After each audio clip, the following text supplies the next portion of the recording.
আসসালামু আলাইকুম প্রিয় দেশবাসী। আমাদের বাংলাদেশে এখন সুন্দর স্লোগান আইছে, জয় বাংলা বাদ দিয়া জয় বাংলা নিষিদ্ধ কইরা। স্লোগানটা হইল যুব দলের অনেক গুণ, ফাতন মেরে সুহাগকে করল খুন।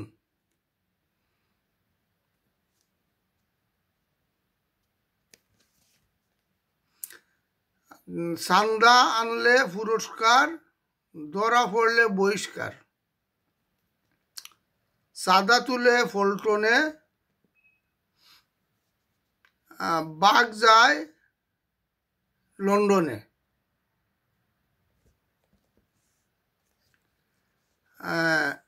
লন্ডনে বসে বসে করে শুধু টাকার দান্দা, কথা নাই বার্তা নাই, চাই শুধু সাদা।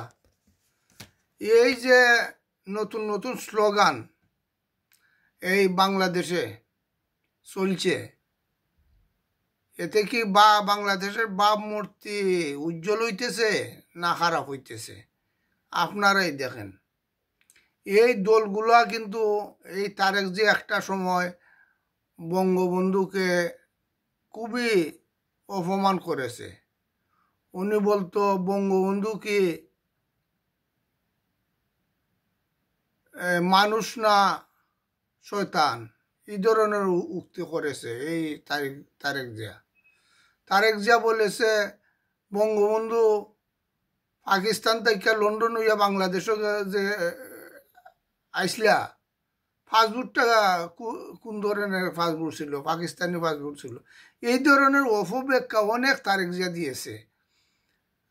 এই তারেক জিয়া সবসময় চাইছে যে ওর বাপকে শেখ মুজিবের সমান সমান করার, অথবা তার আরো উপরে তোলার। এই বিএনপি দলগুলা পার্লামেন্টে চাইছে যে জিয়াউর রহমানকে ঘোষক, একদিনে কি ঘোষণা দিয়ে রাষ্ট্র ক্ষমতা দখল করা যায়? একদিনে কি ঘোষণা দিয়া মানুষ সংগ্রামে ঝাঁপিয়ে পড়ে? এটা তো সাধারণ চিন্তা করলে একদিনে হয় না। তাহলে এই 17 বছর হয়তো হাসিনাকে হটাইতে পারে নাই তারা। তো একদিনের পরিকল্পনায় আপনারা বুঝে নেবেন কোনো কিছু হয় না। 5 আগস্টের পরে মানুষ ধারণা করছিল বিএনপি ক্ষমতায় আসবে, কিন্তু 5 আগস্টের পরে আগে এই যে বঙ্গবন্ধুর বাড়ি, বিভিন্ন আওয়ামী লীগের বাড়িঘর যারা মোব কইরা জ্বালাইছে আগুন দিয়া, এরা কি খালি জামাত? এরা কি খালি ছাত্র? এখানে তো বিএনপির লোকরাও ছিল। আওয়ামী লীগের নেতা কর্মীদের বাড়িঘর জ্বালানো, শেখ মুজিবের বাড়িটা, যেখানে পাকিস্তান সরকার, পাকিস্তানের আর্মিরা এই বাড়িতে হাত দিতে ভয় পাইছে। বরং এই বাড়ি তারা নিরাপত্তা দিয়া, তারা পাহারা দিয়া এই বাড়ি রাখছে। শেখ মুজিবের পরিবারকে তারা পাহারা দিয়া রাখছে, খেতে করছে না। কিন্তু এই শেখ মুজিবের বাড়িটা মোব সৃষ্টি করে ধ্বংস করে দিয়েছে। এর পিছনে বিএনপির লোক ছিল। এখানে জিয়াউর রহমানের ছেলে তারেক রহমানের ষড়যন্ত্র আছে অবশ্যই। তো এখন কি হইতেছে? এখন সারা বাংলাদেশে বিএনপির অফিসগুলা আগুন লাগাইতেছে। তারেক জিয়াকে বিভিন্ন স্লোগান দিয়া ছাত্ররা লাঞ্ছিত করতেছে, অপমান করতেছে। জিয়া রহমানের ফটোর মধ্যে জুতা দিয়া বাইরেইতেছে।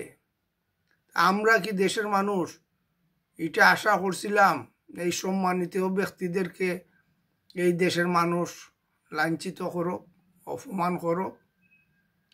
জিয়াউর রহমান আমাদের দেশের জন্য একজন সম্মানী ব্যক্তি। ওনার সমালোচনা করার মতো লোক কি আমরা?